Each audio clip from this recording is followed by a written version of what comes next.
말씀 요한복음 15장 1절로 7절에는 말씀을 봉독하겠습니다.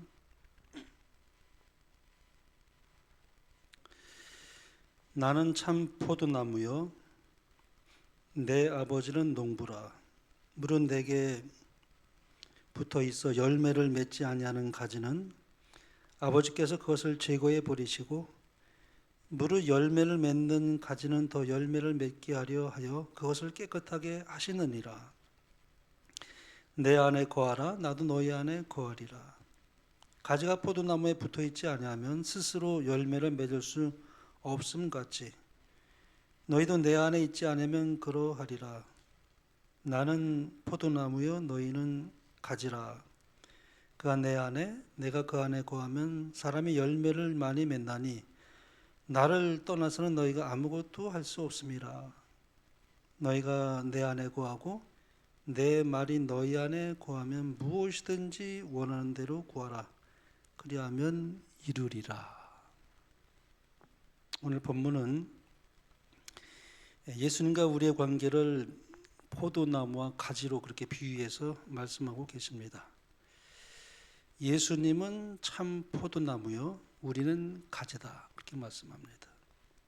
오늘 예수님께서 주신 이 말씀 가운데 몇 가지 교훈을 한번 생각해 보기를 원합니다. 여기 2절에 보면은 농부이신 하나님께서 하시는 일을 우리에게 설명해 주고 있습니다. 무릇 내게 붙어 있어 열매를 맺지 아니하는 가지는 아버지께서 그것을 제거해 버리시고 무릇 열매를 맺는 가지는 더 열매를 맺게 하며 그것을 깨끗하게 하시느니라. 우리가 이제 차를 타고 다니다 보면은 가로수들이 서 있는 것을 우리가 보게 됩니다. 가을이 되면 이제 단풍이 떨어지죠. 그래서 이제 시 공무원들이 이제 나와서 가로수 나무수들을 이렇게 인정사정 없이 이렇게 싹둑싹둑 자르는 것을 우리가 볼 수 있습니다. 아주 정말 무참하게 와 너무하다 할 정도로 그렇게 아주 그냥 나무를 쳐내는 것을 볼 수가 있습니다. 저래 가지고 나무가 살 수 있을까 할 정도로 그렇게 아주 자르는 것을 볼 수가 있습니다. 근데 그 다음에 이제 봄이 오면은 놀랍게도 거기에 아주 정말 또 싱싱한 그런 이파리가 또 나면서 아름답게 나무들이 건강을 자라는 그런 모습을 보게 됩니다. 옛날에 제가 시골에 살았을 때 그 겨울이 되면은 이제 우리 친구들하고 보리밭에 나가서 열심히 그 공도 차고 연도 날리고 했던 그런 옛날 시절을 우리가 떠올립니다. 그러면은 아주 그냥 그 보리밭이 엉망이 돼 버려요. 아주 무참하게 또 그냥 막 집 밟고 막 뛰어다니면서 놀고 그렇게 하는데 주인이 그냥 전혀 내버려둬요. 보리밭이 아무리 엉망이 돼도 그냥 내버려둬요. 근데 이제 나중에 그 밭에 보면은 그 보리가 아주 그냥 잘 자라는 것을 볼 수 있어요. 많이 밟고 많이 진디겨 놓을수록 그 이제 보리가 싹이 더 깊이 뿌리를 내리고 더 잘 자라는 거예요.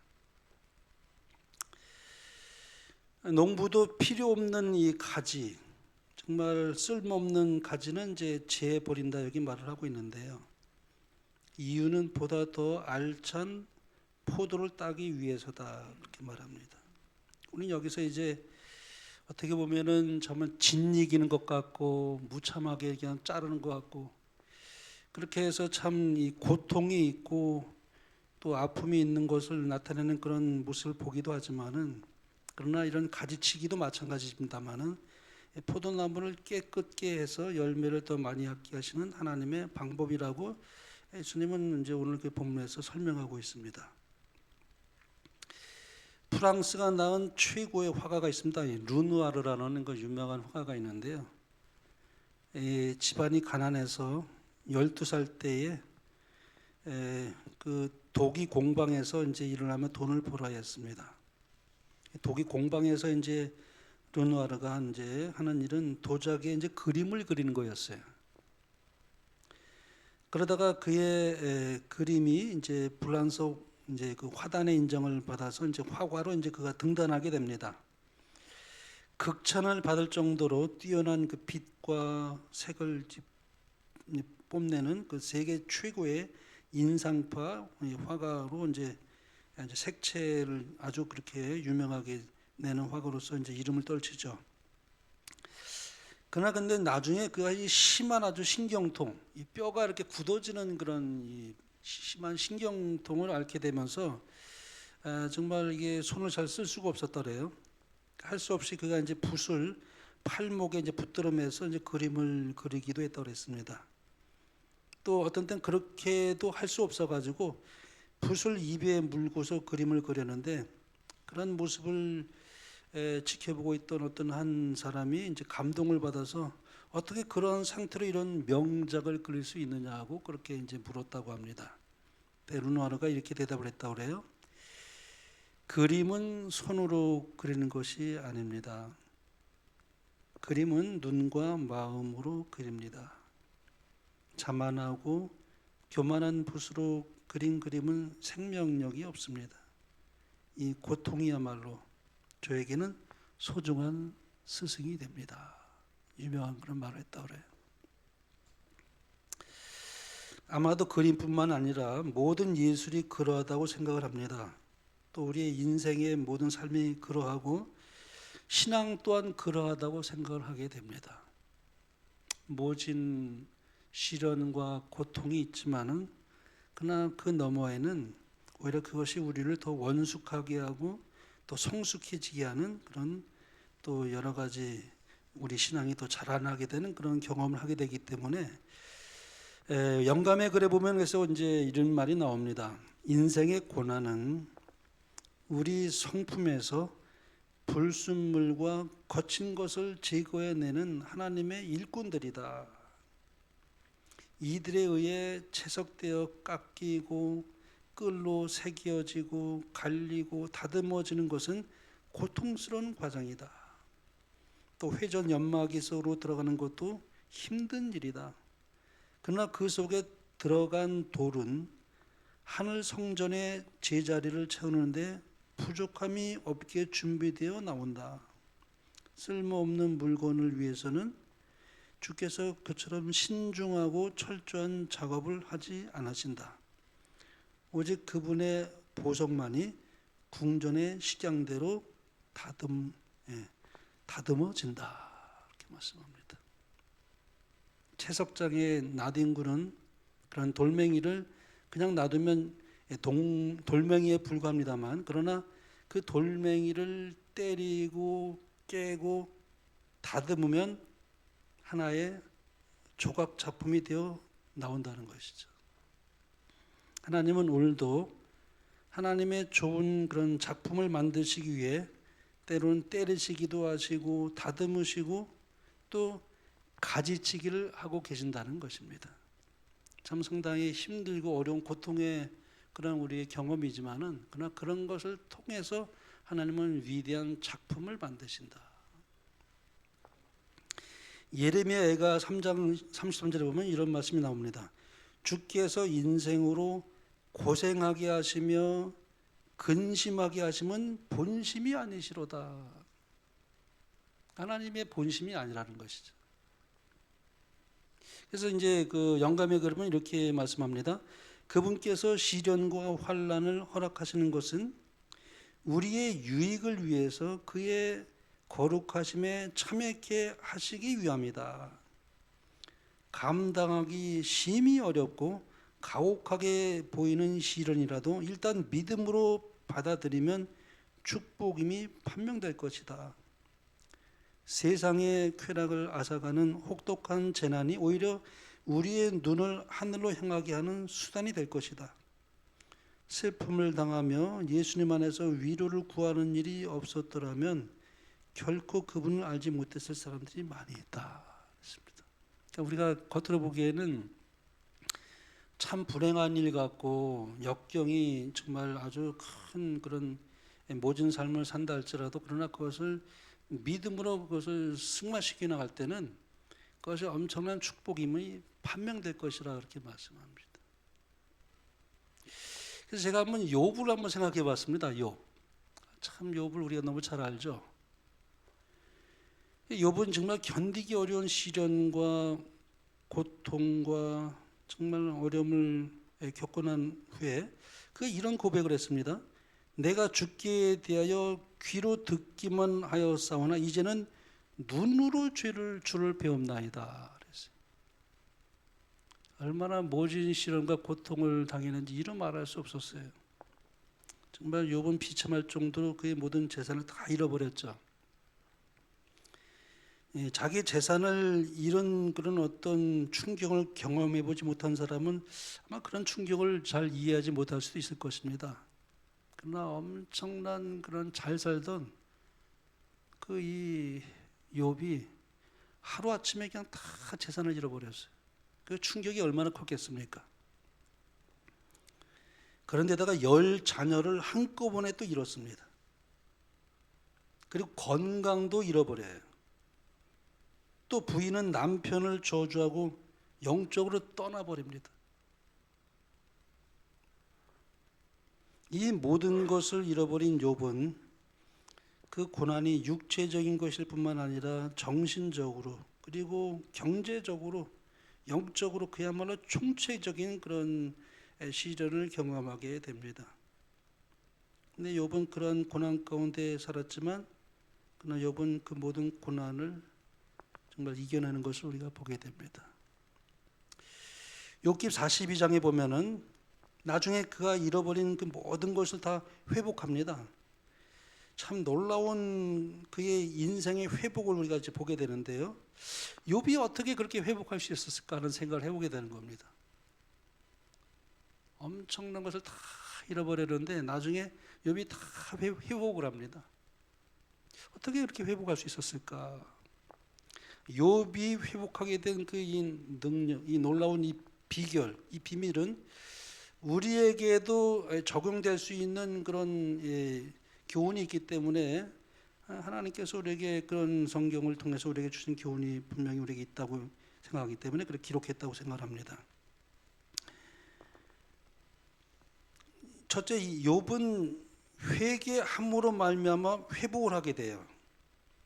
자, 여기 이 성경은 이렇게 말하죠. 내가 주께 대하여 귀로 듣기만 하였사더니 이제는 눈으로 주를 배움나이다. 그러므로 내가 스스로 한하고 티끌과 재 가운데서 회개하나이다.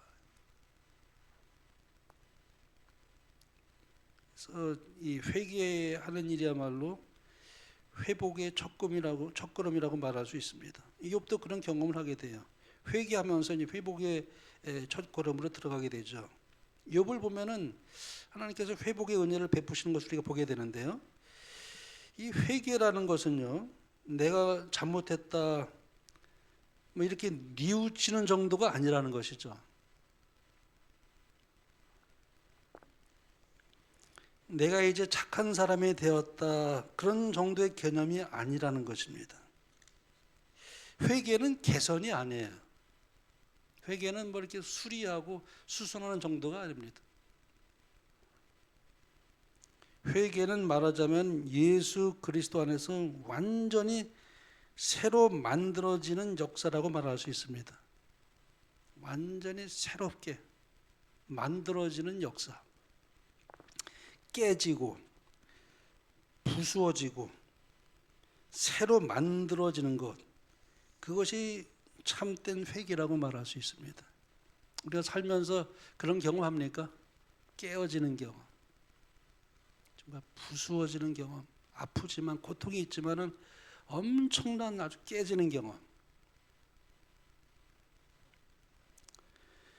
좀 더 상태가 좋아졌다는 개념이 아니라 내가 완전히 반석에 깨어져서 이제는 주님 안에서 아주 완전히 새로 시작하는, 다듬어지는 그런 것을 회개라고 이렇게 생각할 수가 있죠.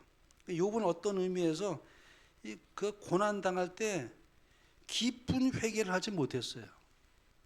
그 의인 욥이라고 그랬잖아요. 하나님이 인정하시는 욥이었을지라도 그 나중에 회개할 때는 깊은 회개를 하죠.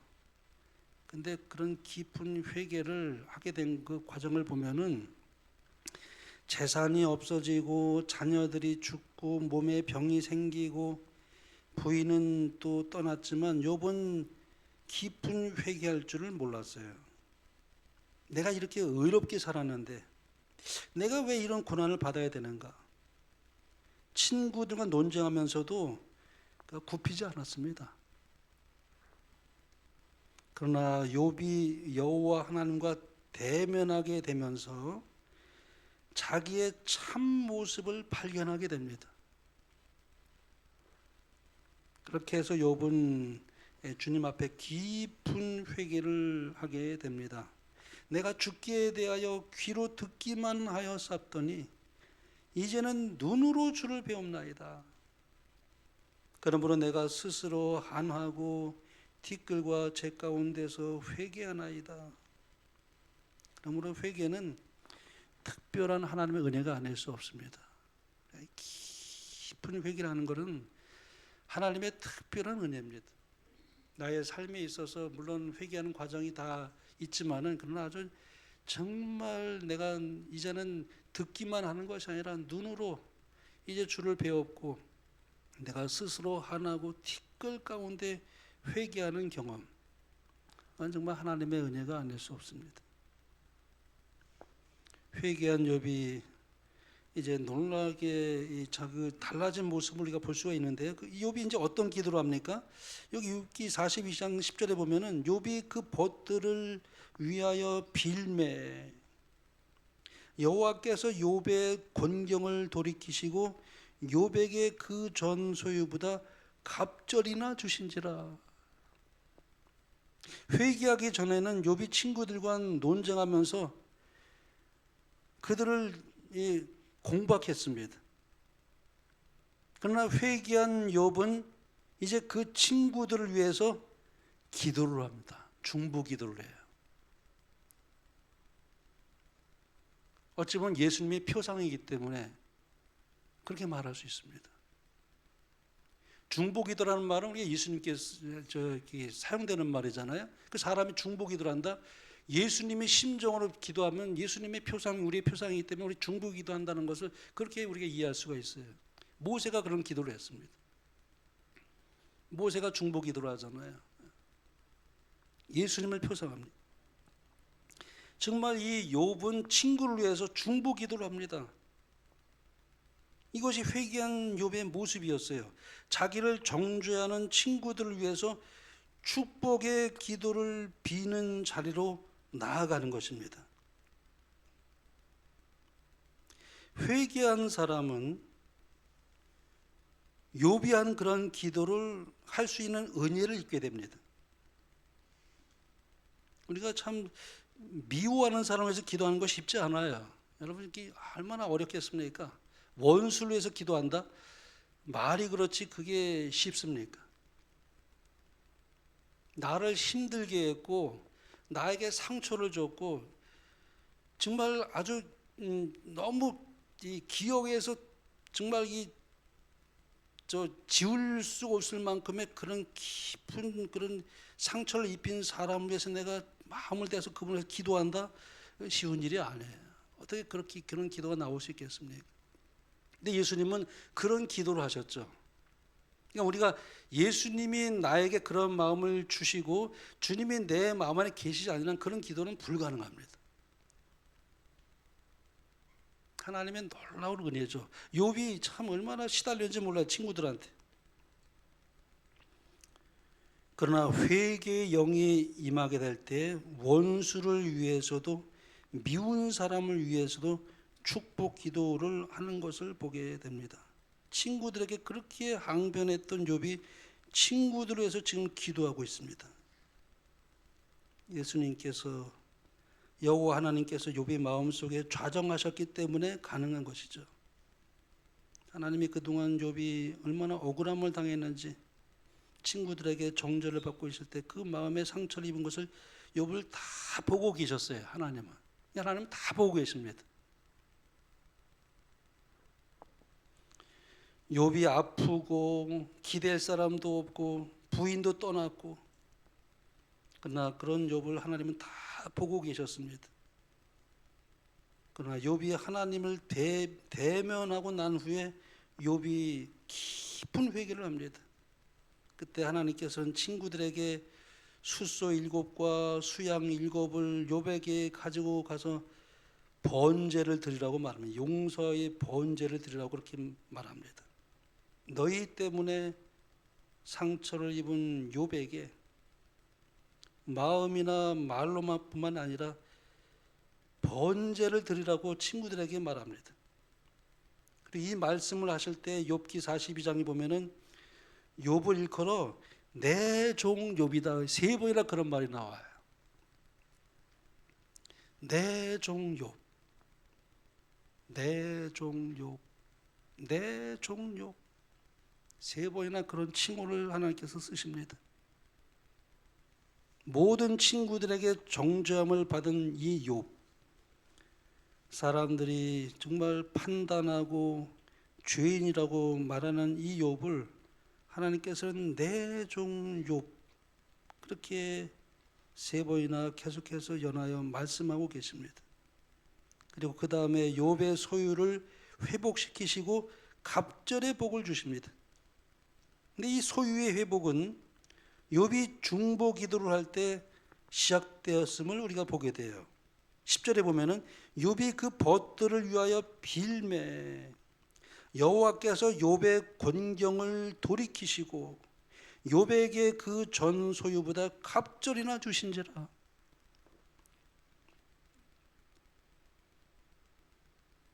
참 욥이 하기가 어려운 기도였죠.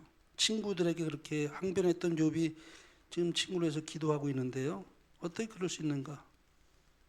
좀 아까 말씀드렸지만 하나님께서 욥의 마음속에 좌정하셨기 때문에 그가 회개하면서 예수님의 마음이 되자 그런 기도가 가능했던 것이죠. 그래서 놀라운 일이 생기게 됩니다. 바로 그때부터 하나님께서 욥의 권경을 돌이키시고 갑절의 소유를 축복했다. 자기를 위해서 기도한 것이 아니었는데 하나님께서 욥의 권경을 돌이켜 주십니다. 자기한테 복을 달라고 기도한 것이 아닌데 이전 소유보다 갑절이나 돌려주십니다. 자기 몸을 건강하게 해달라고 기도하지 않았는데 140년을 더 사는 건강을 주십니다. 특별히 그 세 딸의 이름을 거기에 이렇게 밝히고 있습니다. 그리고 모든 땅에서 욥의 딸들처럼 아리따운 여자가 없었더라. 욥의 딸이 진섬이에요. 최고로 아름다운 아리따운 딸 셋의 그 이름까지도 욥기에 보면 나와요. 진섬이. 그들에게 그들의 오라비들처럼 기업을 주었더라. 이 당시는 족장 시대였기 때문에 딸들에게는 기업을 주지 않았어요. 그런데 딸들에게도 기업을 줄 정도로 딸들이 뛰어났다는 것입니다. 이 복들이 다 욥의 중보 기도로부터 시작이 됩니다. 나를 위해 기도하는 기도에도 축복이 있지만 남을 위해 기도하는 기도에는 갑절의 복이 임하는 것입니다. 참 놀라운 사실이에요. 우리 모두가 서로를 위해서 더 많이 기도하시게 되는 여러분과 제가 되길 간절히 바랍니다. 우리 순목원교회가 서로를 위해서 기도하는 기도가 된다면 하나님께서 이 교회에 복을 많이 주실 것을 믿습니다. 다른 사람을 위해서 기도하는 것, 하나님께서 배가의 축복을 주신다는 것을 보게 됩니다. 용서하고 관심을 갖고 다른 사람을 위해서 그리고 나라를 위해서 우리가 기도하게 되므로 우리 모두의 소유가 갑절의 복을 받게 되는 여러분과 제가 그리고 우리 대한민국이 되기를 바랍니다. 기도가 참 우리가 그런 축복을 준다는 것을 다시 한번 보게 돼요. 고난을 당할 때 경험만 하는 사람이 있고 증명하는 사람이 있다고 해요. 고난을 당하여 그 고난을 경험에만 그치는 사람이 있습니다. 그러나 고난을 당하면서 변화되고 성숙하게 되어서 더 정금같이 빛이 나는 사람은 증명하는 사람이에요. 무엇을 증명하는 것인가? 하나님의 살아계심을 증명하고 하나님의 사랑과 위대하심을 증명하는 삶. 욥은 고난을 경험으로 끝날 뻔했습니다. 그러나 욥은 자기의 한계와 무지를 깨달으면서 그분의 그 위대함을 그가 바라보며 전능하신 하나님 향해서 그가 이제 보게 될 때 자신의 모습을 참으로 보며 회개하면서 하나님을 작게 보았던, 하나님을 오해했던, 마음대로 판단했던 그 자신을 회개하면서 내가 죽게 대하여 귀로 듣기만 하였사오나 이제는 눈으로 주를 배옵나이다. 그러므로 내가 스스로 거두어드리고 뒷길과 제 가운데서 회개하나이다. 그러면서 놀랍게 회복되기 시작합니다. 갑절의 복이 오기 시작합니다. 눈으로 주를 배옵나이다. 이제는 하나님을 듣는 것으로 끝나지 않습니다. 내 눈으로 경험하고 삶으로 경험하게 되었다고 그렇게 고백합니다. 이해할 수 없는 그 고난을 통해서 살아계신 하나님을 이제 눈으로 생생하게 보고 크고 위대하신 하나님을 알게 되면서 생생하게 체험하게 된다고 그렇게 고백을 하게 된 것입니다. 욥이 그 벗들을 위하여 빌매 여호와께서 욥의 곤경을 돌이키시고 그랬어요. 하나님의 그 여기 뜻이 여기 나타나 있습니다. 욥이 회복을 한 것이 아니라 오히려 여호와께서 욥을 곤경에서 돌이켜 주셨다라고 그렇게 기록하고 있습니다. 하나님의 뜻이 회개한 욥에게 임하였다. 하나님께서 욥의 곤경을 돌이키시로 작정한 것이다. 그래서 여기 12절에 보면 이렇게 말씀합니다. 여호와께서 욥의 모년에 복을 주사 처음 복보다 더하게 하시니 그 양 1만 4천과 약대 6천과 소 1천 결이와 암나귀 1천을 두었고 또 아들 7과 딸 3을 낳았으며. 여기에 하나님께서 욥의 모년에 복을 주사 그랬어요. 욥이 회복하게 된 것은 여호와께서 욥을 곤경에서 회복시키기로 작정하셨기 때문에 하나님께서 욥에게 복을 주셨다 그렇게 표현하고 있습니다. 그래서 잃어버린 모든 것을 다 회복합니다. 욥은 환난 당하기 전보다 배나 받았다 이렇게 말합니다. 근데 배로 받지 않은 것 같은 것이 있어요. 예? 아이들은 10남매 그대로 주었습니다. 아이들이 20명이 돼야 배가 되는데 10명밖에 안 되잖아요. 10명을 잃었는데 10명을 주셨잖아요.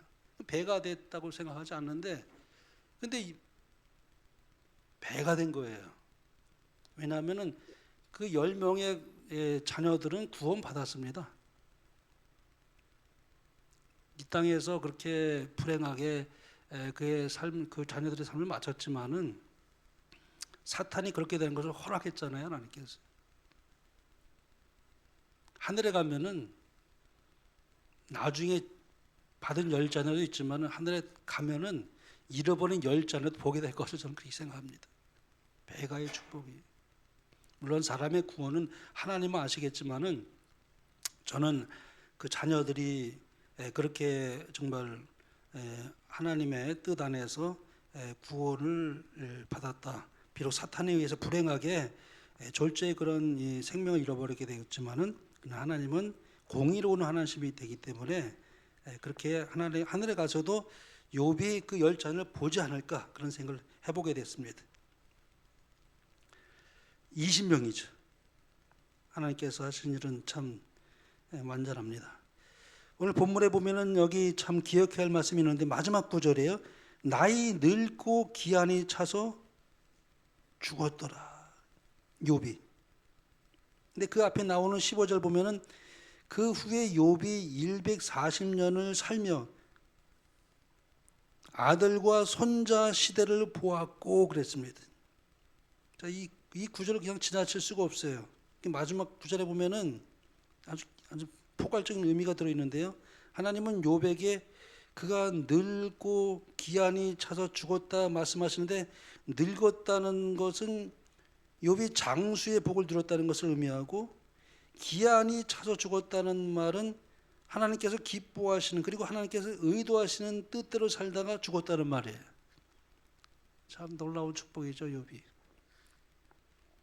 성경은 이런 표현을 다윗에게도 적용시켰습니다. 역다상에 보면은 다윗에 대해서 이렇게 말합니다. 저가 나이 많아 늙도록 부하고 존귀하다가 죽음에 그 아들 솔로몬이 대신하여 왕이 되니라 그랬어요. 욥과 다윗의 만년을 하나님께서 같은 표현을 사용하고 있습니다. 나이 많아 늙었다는 이 말은 장수했다는 말씀이죠. 그러나 부하고 존귀했다고 말씀합니다. 참 얼마나 아름다운 축복의 아름다운 인생의 그 마무리를 욥도 그렇게 했고, 다윗도 비록 다윗이 죄를 범하였지만 그건 나중에 회개하면서 정말 그가 그 속에서 하나님의 존귀함을 받고 마지막에 솔로몬 앞에서 이제 그가 이렇게 운명하게 되죠. 그러나 하나님께서 다윗에게 복을 주셔서 성전에 관한 모든 설계를 할 수 있는 지혜를 주셨어요. 이룬 것은 솔로몬이었지만은 성전을 설계하는 것은 다윗이었어요. 그런 축복을 주셨습니다. 지금 지구촌에 사는 현대인들에게 크게 두 가지 정말 관심이 있죠. 하나는 장수하는 일이고 또 다른 하나는 건강입니다. 우리가 뭐 과학자들을 말하면 우리가 앞으로 120년까지 살 수 있다. 100세 시대를 넘어서 뭐 120년까지 살 수 있다 이렇게 말하는 과학자들이 있습니다. 사실 장수와 건강 이 두 가지는 함께 있을 때 참 복이 됩니다. 우리 오래 살 때도 건강하게 오래 사는 것 참 복이죠. 건강하고 오래 사는 것.